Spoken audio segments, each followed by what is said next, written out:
വിശുദ്ധ ഖുർആനിൽ നമ്മൾ സാധാരണയായിട്ട് കണ്ടുവരുന്നതാണ് മദ് എന്നുള്ള നിയമം. ഇതുകൊണ്ട് എന്തെങ്കിലും ഒരു പ്രത്യേകമായ അർത്ഥമുണ്ട്? ഇതൊരു പാരായണം മാത്രമല്ല, ഒരു പ്രത്യേകമായ അനുഭവം കൂടിയാണ്. സൂറത്തുൽ മുൽക്കില് ഈ ആയത്തൊന്ന് ശ്രദ്ധിച്ചേ.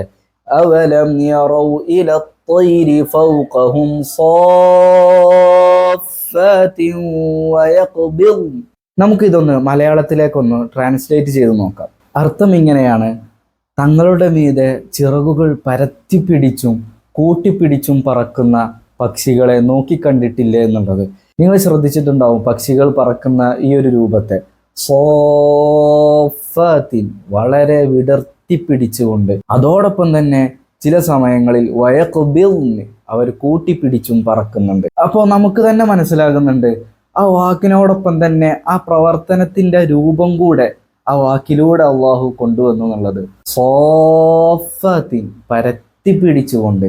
വയഖ്ബിർ എന്നുള്ള സ്ഥലത്ത് മദ്ദൊന്നും ഉപയോഗിക്കാതെ കനമുള്ള ഖാഫിനെയും ലോദിനെയും കൊണ്ടുവരികയും ആ ഒരു പ്രവർത്തനത്തിന്റെ രൂപത്തെയും നമുക്ക് മനസ്സിലാക്കി തരും. വിശുദ്ധ ഖുർആനില് വാക്കുകളോടൊപ്പം തന്നെ അത് ഓതുന്ന ആളുകൾക്ക് പ്രത്യേകമായ ഒരു അനുഭവം ലഭിക്കാൻ വേണ്ടിയിട്ടാണ് മദ്ദിനെയും കൊണ്ടുവന്നിട്ടുള്ളതെന്ന് നമ്മൾ മനസ്സിലാക്കണം. അതുകൊണ്ട് തന്നെ വിശുദ്ധ ഖുർആനിലെ വള്ളിപുള്ളികൾ തെറ്റാതെ മദ്ദുകളൊക്കെ ഉപയോഗിച്ചു കൊണ്ട് തന്നെ വിശുദ്ധ ഖുർആൻ പാരായണം ചെയ്യണം.